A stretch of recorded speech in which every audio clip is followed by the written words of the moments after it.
That's crucial for our response.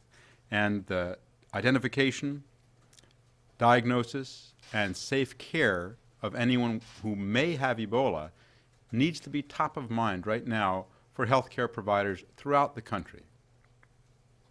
At CDC, we do quite a bit to support healthcare workers in addressing and assessing patients.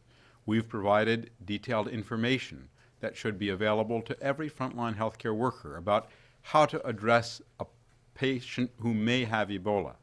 Anyone with fever should be asked if they have been in West Africa, specifically Guinea, Sierra Leone, and Liberia, in the past 21 days, and if so, rapidly isolated, fully assessed, and if appropriate, tested for Ebola. We provide something called health alert networks, which reach hundreds of thousands of healthcare workers. We do webinars. We reach out to professional associations, hospitals, emergency department associations, medical associations, and many others, so that we can ensure that the available information is up to date and useful. Right now, the bottom line of what we're talking about today is that we're stepping up protection for people coming into this country and for Americans related to travel. We will continuously look at ways that we can increase the safety of Americans, and we do that at many different levels. We do that in Dallas, where officials there are working intensively to monitor every person who might have had contact with the index patient to ensure that if they do develop fever, they're immediately isolated and the chain of transmission can be broken. We do that in our healthcare system with the kind of outreach I've described, so that patients will be rapidly diagnosed and, if found to have Ebola, rapidly and effectively isolated. We do that at the source, understanding that until this outbreak is over in West Africa, whatever we do can't get the risk to zero here in the interconnected world that we live in today. And we do that through entry and travel programs, including the efforts that we undertake in West Africa, and some that will be described in more detail later in this briefing. I think before turning it over to Deputy Secretary Alejandro Mayorkas from the Department of Homeland Security, I would like to emphasize the basic principles we use when looking at interventions. We continuously evaluate ways to better protect Americans. Protecting Americans is our #1 priority. Second, we make sure that whatever we do is something that works, that we evaluate, and that we can think of ways to continuously improve. Third, we recognize that whatever we do, until the outbreak is over in West Africa, we can't get the risk to zero in this country. That's why we continue to surge the CDC response in West Africa and the whole of government U.S. response in West Africa, and in fact, the international response, where we're seeing hundreds of healthcare workers, hundreds of millions of dollars, and intensive effort deployed in the 3 countries most heavily affected. And finally, as we say in healthcare, above all, do no harm. We have to ensure that whatever we do doesn't unintentionally increase the risk that we will be at risk. Just to remind us of what happened a decade ago in the SARS outbreak. The SARS outbreak cost the world more than $40 billion, but it wasn't to control the outbreak. Those were costs from unnecessary and ineffective travel restrictions and trade changes that could have been avoided. Well, what we want to do is ensure that we don't undermine our ability to stop the outbreak at its source and unintentionally increase our risk here. So to outline some of the new measures being taken and review some of the measures that are already taken, I'll turn it over now to Deputy Secretary Mayorkas. Thank you very much, Dr. Frieden. The Department of Homeland Security is focused on protecting the air traveling public and is taking steps to ensure that passengers with communicable diseases like Ebola are screened, isolated, and quickly and safely referred to medical personnel.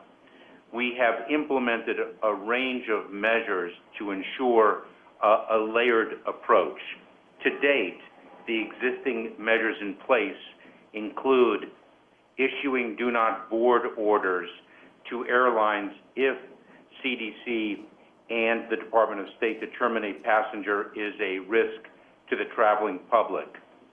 2, providing information and guidance about Ebola to the airlines.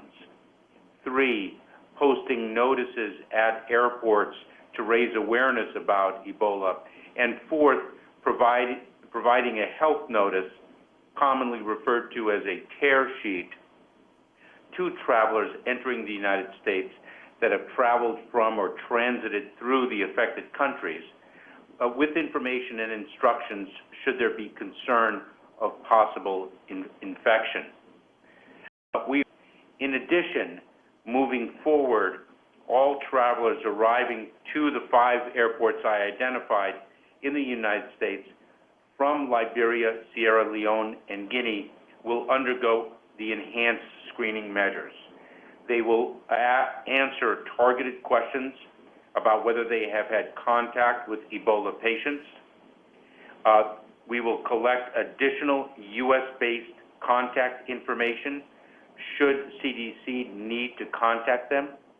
And finally, we will take their temperature with a non-contact thermometer, which can be a key indicator of potential infection.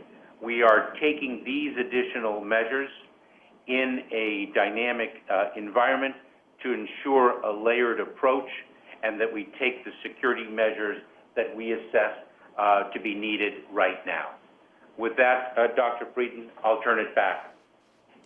Thank you. And before opening for questions, I would just recap that starting at JFK on Saturday and at the 4 other airports that were mentioned in the following week, and that was Dulles, Newark, Chicago, and Atlanta, these 5 airports represent about 94, nearly 95% of all of the 150 travelers per day who arrive from these 3 countries. The Department of Homeland Security, CBP, Customs and Border Protection will be implementing a new detailed questionnaire, as well as a temperature taking and providing information to each traveler. If any travelers are found to either have a fever or have a history of contact with Ebola, then the on-site Centers for Disease Control and Prevention public health officer will further interview that individual, assess the individual, and take additional action as appropriate. Now, I want to really emphasize that this is stepping up protection. It's going to find people with fever or contact who don't have Ebola. In fact, we know that over the past couple of months, about 1 out of every 500 travelers boarding a plane in West Africa has had a fever. Most of those had malaria. None of those, as far as we know, have been diagnosed with Ebola. So we expect to see some patients with fever, and that will cause some obvious and understandable concern at the airports. I would like to spend a minute just talking about malaria because it is so important to understand how it's relevant here. Malaria is spread by mosquitoes. You can't get it from somebody else. And malaria is a disease which in West Africa is extremely common. It's also a disease which traditionally has been known in healthcare as a fever that comes and goes. So it may come for 48 and then go away in cycles of every 2 or 3 days. The species of malaria in this part of the world comes back every 2 or 3 days. And so it would not be surprising if we saw individuals with malaria have a fever after coming back here. And that might be a common presentation among those who have fever if any such people are identified. This is why, incidentally, we strongly encourage Americans traveling to areas of the world that have malaria to take preventive medications which are highly effective at preventing malaria. What we would do in this situation is a clinical assessment and an exposure assessment. If appropriate, we would then hand that individual off to either the local healthcare system that might need to assess and isolate the individual and test them, and we would facilitate that, or to the local public health system, which would if the person is actually a contact, take appropriate action to, at a minimum, ensure that their temperature is taken every day for 21 days after the last exposure. So just before taking questions, I would reiterate that what we're doing is stepping up protection. We will evaluate the new measures and start them on Saturday at JFK, and over the coming week at the 4 other airports I mentioned. We'll evaluate this experience. We're always looking for ways that we can better protect Americans. Thank you, and we'll start with questions in the room. Dr. Frieden. Just wait for the mic. Thank you. Dr. Frieden, there are some critics out there who are saying that even with these enhanced efforts, that people will fall through the seams, that it won't be enough. Will these efforts be enough to protect the country, to protect other people from Ebola? What we're doing is putting in additional protection. We've been very clear that as long as Ebola continues to spread in Africa, we can't make the risk zero here. We wish we could. We wish there were some way that we could make it zero here. And I understand there have been calls to ban all travel to West Africa. The problem with that approach is that it makes it extremely difficult to respond to the outbreak. It makes it hard to get health workers in because they can't get out. If we make it harder to respond to the outbreak in West Africa, it will spread not only in those 3 countries, but to other parts of Africa, and will ultimately increase the risk here. That's why the concept of, above all, doing no harm is so important here. Next question in the room. Hi, I'm wondering when else other times that such screening might have been conducted at airports, and if so, how effective is this actually at finding sick people? We've looked at different screening methods at different times. The thermometers that are used are highly effective. They're FDA approved. They're approved for use in U.S. hospitals. They don't require touching the patient, and they give a reliable result. Deputy Secretary Mayorkas, is there anything more that you'd like to say about prior events? I do not believe so, Dr. Frieden. Okay. Thank you. Next question in the room. Sabrina Tavernese, New York Times. What's the legal authority that the federal government has to hold American citizens if they need to be quarantined or something? And also, there have been some public health experts that said that basically it's kind of like looking for a needle in the haystack, and really the effect of what's happening today is sort of to calm the kind of public panic about Ebola, that that the risk, that the actual usefulness of catching somebody with it is pretty low, but that the real effect is sort of calm people down, basically. I'll make a couple of points and then turn it over to Deputy Secretary Mayorkas. The first point is that the number of travelers is relatively small. We're talking about 150 per day. So it's not an effort that would be particularly disruptive to large numbers of people. We think it's manageable. And in terms of the legal authorities, both within the public health and within the border efforts, there are legal authorities. In public health, most fundamentally, there's a right to protect the public, and we can do that by isolating individuals who may be infectious and may be a risk to the public. Mr. Mayorkas? Thank you, Dr. Frieden. I would just amplify that response. Indeed, in our screening, we have the authority to take measures with respect to U.S. citizens as well as non-citizens to ensure that the public safety or security is not threatened. That is in the public health arena just as it is in the national security arena. Thank you. And we'll go to the phone for the next question. I'll take a few from the phone and then come back to the room. And our first question today is from John LaPook from CBS News. Hey, Tom. How are you? Here's my question. The CDC has said that really all we need are face masks, gowns, and gloves in order to be adequately protected. But then you see these big hazmat suits. And I'm wondering if, ironically, any consideration's been given to the possibility that these clunky suits are actually increasing the risk of inadvertent contamination because in taking them off, somebody can potentially get contaminated. Thank you, Dr. LaPook. There is definitely a balance here. The more cumbersome personal protective equipment is, the greater the possibility that there will be a problem. For example, in West Africa, we've seen needle sticks with clean needles, but through infected, or not infected, but potentially contaminated gloves.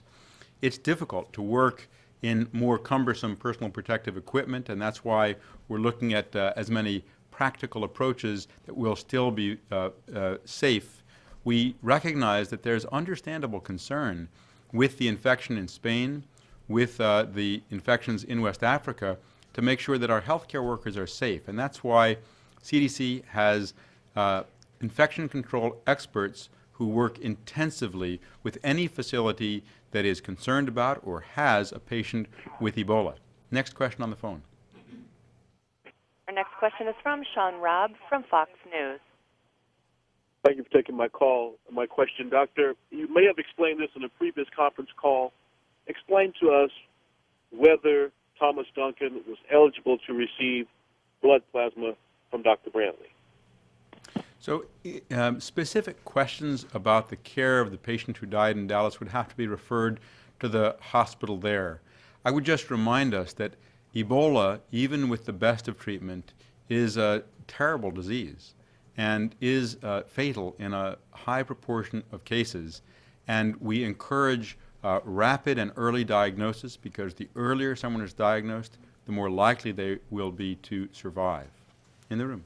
Dr. Frieden, John Sherrick with WXIA TV 11 Alive News here in Atlanta. What information can you tell us about a possible second Ebola patient in Texas? Do you know whether this person was in contact with Mr. Duncan? Was he one of the people you've been watching?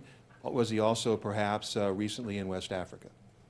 My understanding, and this is kind of recent information, but we will get definitive information in the next few hours, is that there is someone who does not have either definite contact with Ebola or definite symptoms of Ebola who's being assessed.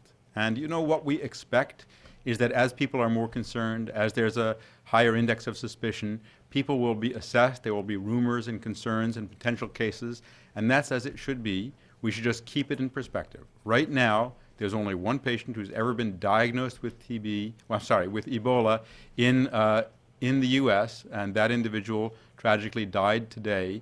We are tracing the 48 people, 10 with definite and 38 with possible contact.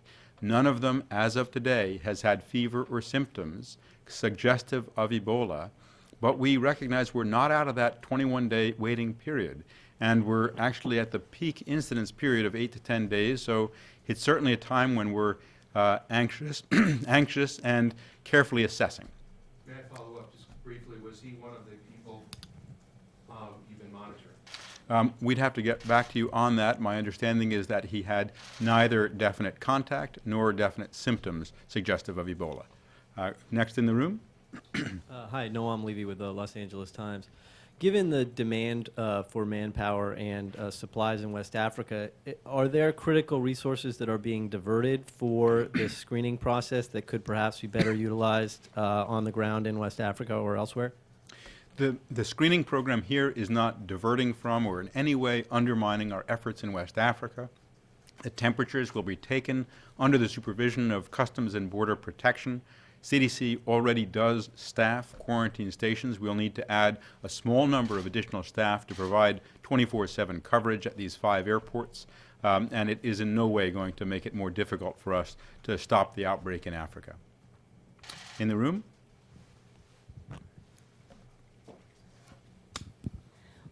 Earlier you talked about the added level of screening includes checking temperatures. But if the symptoms don't show up for potentially 21 days, how does that help? We're looking at every layer that can be put in, and we're assessing different possibilities for what can be done. One of the issues that's quite important is the information that's provided to travelers who arrive in this country, and that's provided in West Africa. It's provided here through the CBP entry station, through information to individuals entering here, and that's one of the areas that we'll be looking at closely in the coming days. Next question in the room. Here. Oops. Could you describe where the decision to do this additional screening at airports came from? Did it originate in Homeland Security or with the CDC or in the White House first? I asked because I know you were critical of taking this step a week ago. And second, can you tell us a little bit more about the quarantine facilities? Will they be at each of these airports? Will the staffers testing temperatures and asking these questions, will they be wearing protective gear? I'll start and ask Deputy Secretary Mayorkas to continue. I have said consistently that we will do whatever is effective to protect Americans. This is a whole-of-government response. It's a whole-of-government response in Africa, and it's a whole-of-government response here. And we look carefully to see what we can do and what we can do most effectively to protect Americans. Deputy Secretary? I would echo, thank you, Doctor. I would echo Dr. Frieden's remark. This has been a collective effort across the administration to respond to this outbreak of Ebola in West Africa. The individual Customs and Border Protection officers will not be wearing masks. That has been the medical assessment of the need right now. Thank you. Are there quarantine stations in each of these airports? Yes, there are quarantine stations in each of these airports. Hi, Jonathan Cohn from the New Republic. You said that we can't eliminate the threat to the United States until we take care of the outbreak overseas. Can you speak to a second for the state of the international response? I mean, what is the resource situation there? What needs to happen to stop the outbreak there that isn't happening already? We're seeing surging in of resources into the country, into each of the 3 countries, and what CDC is doing is now surging out to each of the counties and districts within the countries. These are 3 countries that have 3 different epidemics. Liberia has had the most extensive epidemic so far. There have been, in some areas of Liberia, some decreases in recent weeks, but we don't know whether those will hold. In Sierra Leone, we're continuing to see increases in cases that are very concerning. Guinea has seen increases and decreases, and we're monitoring that very closely. We've seen a greatly strengthened response from the World Health Organization and the United Nations. We've seen many other countries stepping up, including the United Kingdom. If you look at in Sierra Leone, and if you look at our efforts, just as an example, to do laboratory work, CDC operates several of the essential laboratories in these countries. But in addition, the United Kingdom, South Africa, Russia, China, Canada, the European Union, and I'm probably leaving out a few, also do laboratory work. So there has been really a strong international response. The challenge is how rapidly the disease is spreading. But we are seeing in West Africa some signs of progress. For example, we're seeing more safe burials in Liberia. USAID has contracted with an organization that's expanding throughout the country to provide safe burial services. We're working closely with communities to do that and to increase isolation and treatment capacity. So I think we're beginning to see that kind of surged response have an impact on the front lines, but it's going to be a long, hard fight. And in West Africa, we're far from being out of the woods. Are the resources adequate that are there now? There has been a major effort from the U.S. and other partners.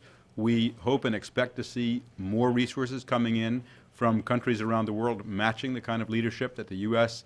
is showing. Right now, the biggest challenge is getting the resources needed to the front lines where they're most needed. We'll go to the phone for a few questions. And our next question is from Marilyn Marchione from Associated Press. Hi, thanks very much. I wanted to ask about this situation in suburban Dallas. Dr. Frieden, you said the person does not have definite contact with Ebola or definite symptoms. Did he or she have possible contact, and was this person among those you were tracking already? And is CDC involved in this case? You know, since it's an emerging situation, I really would have to refer you to Dallas. Often in situations like this, information may change from minute to minute, but I would just reiterate what I said earlier. We don't have a concern for symptoms consistent with Ebola or for definite contact as far as everything that I have learned up to a few minutes ago. Thank you. Next question on the phone. Our next question is from Lenore Ayala from Telemundo Network. Hi. My question is more regarding air travel and the new procedures for the 5 different airports. Is there a special procedure that, or any guidance given to the airlines when thinking about cleaning an aircraft that has just arrived from West Africa? Is that a necessary precaution to take? And if so, can you explain what the airlines should be doing in that regard? CDC has detailed guidelines and works very closely with the airline industry. There are guidelines if there were to be a patient potentially with Ebola for enhanced cleaning of the airplane. Deputy Secretary Mayorkas, is there anything more that you would like to add? I do not. Thank you, Dr. Frieden. In the room, then? Now let's go to people who haven't yet asked questions. Hi, Sarah Wheaton with Politico. You noted that earlier diagnosis increases the chance of survival, and so given the delay in the diagnosis of the Dallas patient, did that lead or did that contribute to his death? And also, it's still ambiguous what the communication failure was at that hospital, and so how can Americans be confident that other hospitals are not going to make the same mistake? I can't comment on what might have happened with an individual patient, but one of the things that we're working hard to promote now is ensuring that doctors and nurses, pharmacists, healthcare workers throughout the healthcare system think Ebola in anyone who has fever and ask whether they have been in West Africa in the past 21 days. That's really important because that will help us ensure that if there is another patient who arrives, they're rapidly identified for their own sake and their care and for the community's sake to isolate them promptly.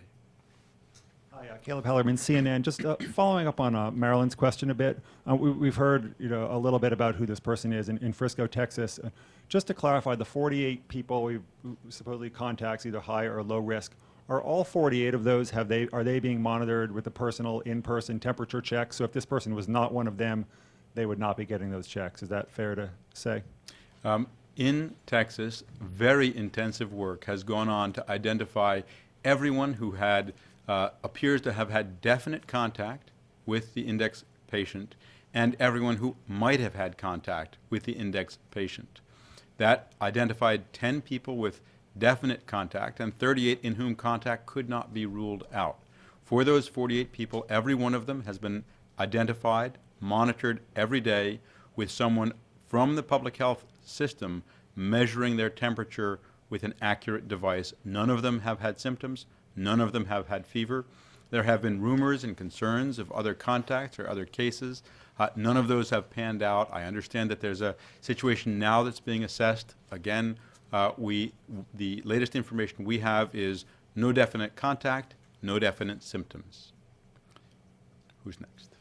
Hi, Tammy Luby, CNN Money. Two questions.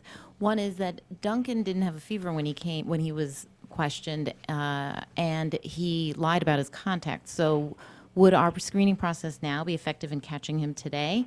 And second of all, can you talk a little bit more about what cost the $40 billion in the SARS epidemic and what we're doing to prevent that type of needless problems today? So it is true that the index patient, when he left Africa, didn't have a fever, and we think he didn't have a fever when he arrived here. He became sick 4 days after arrival. These additional questions may have identified him as a contact interviewed by CBP, Customs and Border Protection, after arrival in the U.S. We're looking at every step that can be taken to increase the likelihood that if somebody arrives and develops Ebola, they will be rapidly diagnosed and isolated. In terms of the costs of SARS, many of those costs were related to people canceling travel, to trade restrictions or to trade that didn't occur.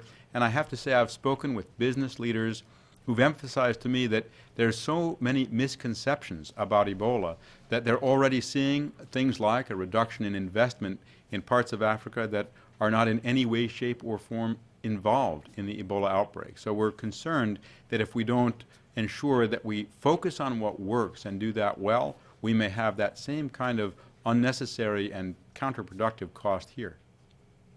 On the phone, please. Our next question is from Anna Almendrala from Huffington Post. Hi, I wanted to ask a question about the difference in care between Thomas Eric Duncan and Kent Brantley's, but I think you've already addressed that you were referring all of those questions to the hospital. Is that correct? Yes, I would just comment that each patient's situation is different. Unfortunately, ZMapp, which is a promising but unproven experimental treatment for Ebola, is not available. There is, as far as we understand, no more of it in the world, and while people are working hard to manufacture more, it takes a long time to develop. Other medications, it's really up to the treating physicians and the family whether or not to use. So that's all I would have to say at this point. Next question on the phone. Our next question is from Jack Anikis from Wall Street Journal. Hello. Are these announced measures the extent of the new screening protocols, or is there more to come, i.e. screenings for outbound travelers in West Africa, or further screenings for those travelers or for other ports of entry here in the U.S.? First off, screening of outbound travelers is already underway. It has been for some time. Every person leaving has their temperature taken with an FDA-approved device. Every person leaving is monitored for fever, and over the last 2 months we've identified 74 with fever and 3 others with symptoms that resulted in them not boarding the plane. So outbound travel is being monitored now. We're always looking at all of the programs that we're implementing to see how they could be better or more effective. One of the things that we'll be looking at in the coming days is how this pilot goes, or how this program goes, starting in JFK and rolling out to the other 4 airports, and thinking about what else can be done as we continuously work to increase safety of the American people. Okay, thank you. Just one follow-up. You mentioned yesterday, I know you've done screenings of outbound travelers, but you had mentioned maybe strengthening those outbound screenings.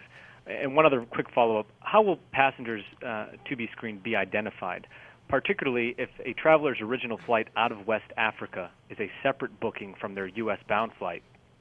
That means that original flight will not show up on the itinerary data provided to CBP.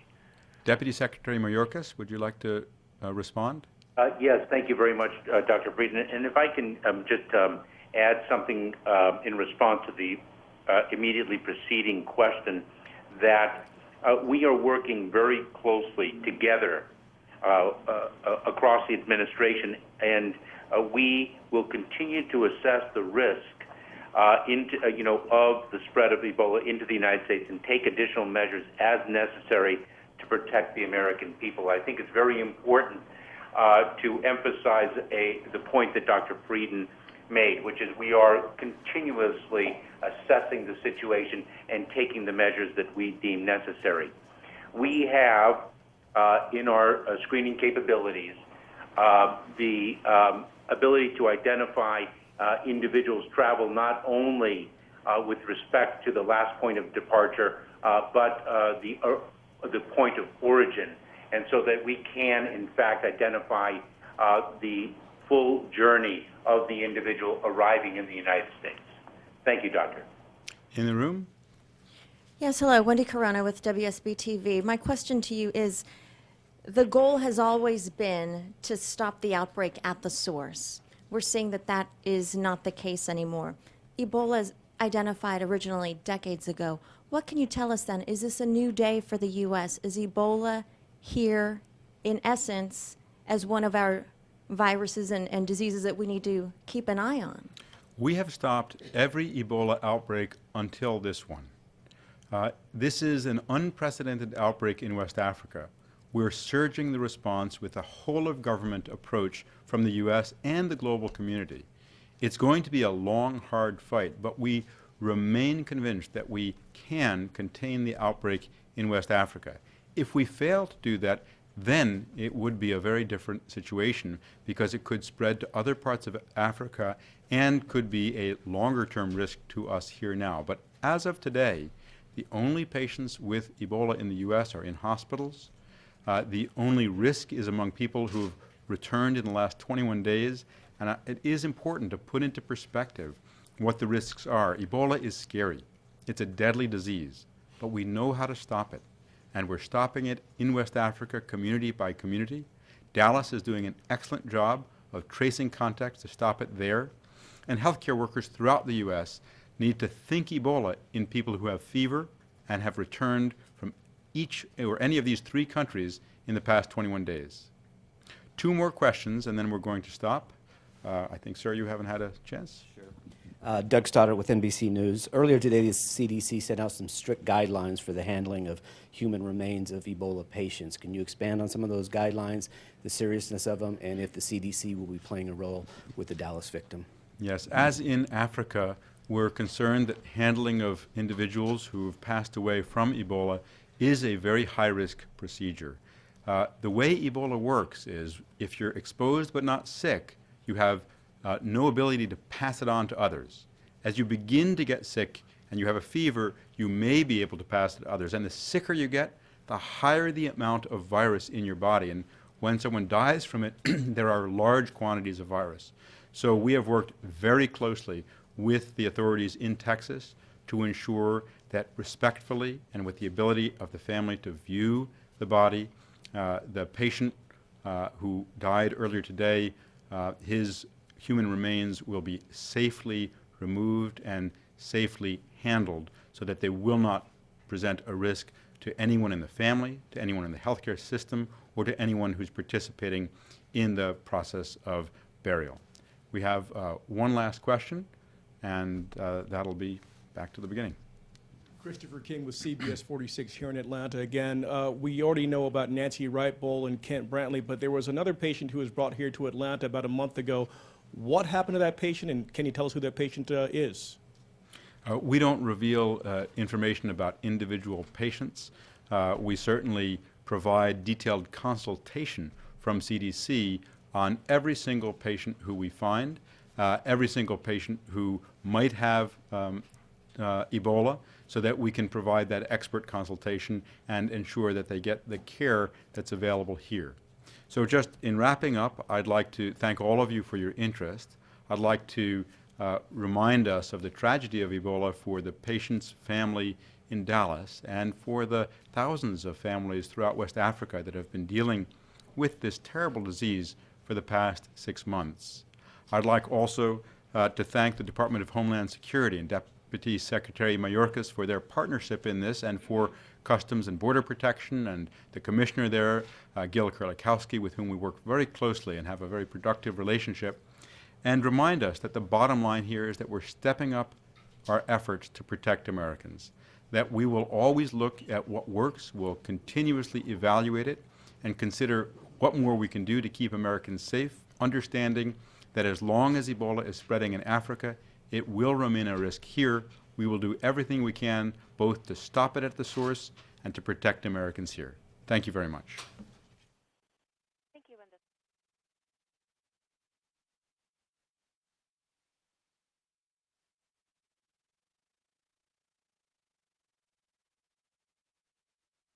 For any media who have follow-up questions, you're welcome to call CDC at 404-639-3286. Thank you.